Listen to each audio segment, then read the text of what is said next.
Bonjour les enfants, c'est Monsieur Talent. Aujourd'hui, on va faire la correction des deux formulaires de sciences qu'il y avait cette semaine. Le premier, c'était pour les poulies doubles, traction vers le bas, avec distance et effort. Première question, dans quel sens fait-on l'effort avec une poulie double avec traction vers le bas? La réponse est dans la question, c'est vers le bas évidemment, puisque traction vers le bas, ça veut dire effort vers le bas. Je vous le montre ici, l'effort est vers le bas. On peut le voir aussi ici en bleu, l'effort est vers le bas. Deuxième question.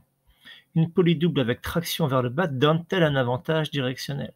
Alors regardez ici, si on n'a pas de poulie double, pour soulever la charge, on doit faire l'effort vers le haut, mais grâce à la poulie double, on fait l'effort vers le bas. Donc on a changé la direction de l'effort, et donc oui, on a un avantage directionnel. Ensuite, combien de brins de corde soutiennent la charge dans une poulie double avec traction vers le bas? On regarde ici, les brins de corde qui soutiennent la charge, c'est les brins en vert, ceux qui vont vers le haut. Donc il y a deux brins de corde qui soutiennent la charge. Une poulie double avec traction vers le bas donne-t-elle un avantage mécanique? Alors oui, il y a un avantage mécanique. Pourquoi? Parce qu'il y a deux brins de corde qui soutiennent la charge. Et donc, s'il y a deux brins de corde qui soutiennent la charge, on va diviser l'effort par deux. C'est deux fois plus facile. Donc oui, il y a un avantage mécanique. Combien d'efforts faut-il pour soulever une charge de 100 newtons avec une poulie double avec traction vers le bas? C'est deux fois plus facile, donc ça va être 50 newtons. On fait 100 divisé par 2.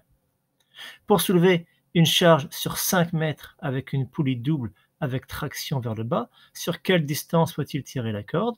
On va regarder ici, on va regarder la distance ici, et on voit que c'est plus facile là. On divise par 2, 80 newtons divisé par 2, ça fait 40, mais il faut tirer sur deux fois plus long. Donc si on soulève la charge sur 1 mètre, il faut tirer la ficelle sur 2 mètres. Alors pour notre question à nous, si on veut tirer la charge, si on veut faire monter la charge sur 5 mètres, il faudra tirer sur 10 mètres, deux fois plus long. Et Monsieur Talent parle anglais, without accent, of course. I mean, with a charming accent. Ok, maintenant, pour l'autre ici. Alors, maintenant c'est vers le haut. Dans quel sens fait-on l'effort dans une poulie double avec traction vers le haut? Donc pareil, la réponse est dans la question, c'est vers le haut ici, on fait l'effort vers le haut, et je vous le montre ici aussi, c'est en bleu, l'effort est vers le haut. Ensuite, une poulie double avec traction vers le haut donne-t-elle un avantage directionnel? Si on n'a pas de poulie, on doit faire l'effort vers le haut pour soulever la charge. Et ici, on fait aussi l'effort vers le haut. Donc, on n'a pas d'avantage directionnel. On n'a pas changé la direction de l'effort. Il n'y a pas d'avantage directionnel. Ensuite, combien de cordes soutiennent la charge dans une poulie double avec traction vers le haut? C'est les brins qui sont en vert, ceux qui vont vers le haut. 1, 2, 3. 3 vers le haut. Donc, il y a 3 brins de cordes qui soutiennent la charge. Une poulie double avec traction vers le haut donne-t-elle un avantage mécanique?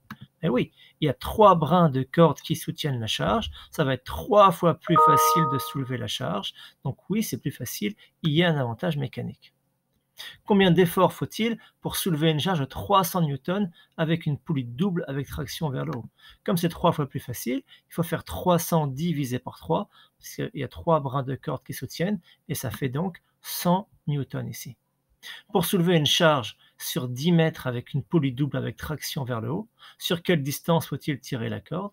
Alors, j'ai pas beaucoup de schémas pour ça, c'est difficile à faire, mais c'est la même idée. C'est 3 fois plus facile de soulever, mais il faut faire 3 fois plus de distance. Il faut tirer la corde sur une distance 3 fois plus longue. Donc, si on veut soulever une charge sur 10 mètres, il faudra tirer la corde sur 3 fois 10 mètres, ça fait 30 mètres. Et puis, Monsieur Talent fait des bonnes blagues à la fin de ses formulaires, évidemment. J'en ai un peu marre de vos blagues, c'est vous qui décidez. Ok, merci beaucoup d'avoir écouté, à la semaine prochaine.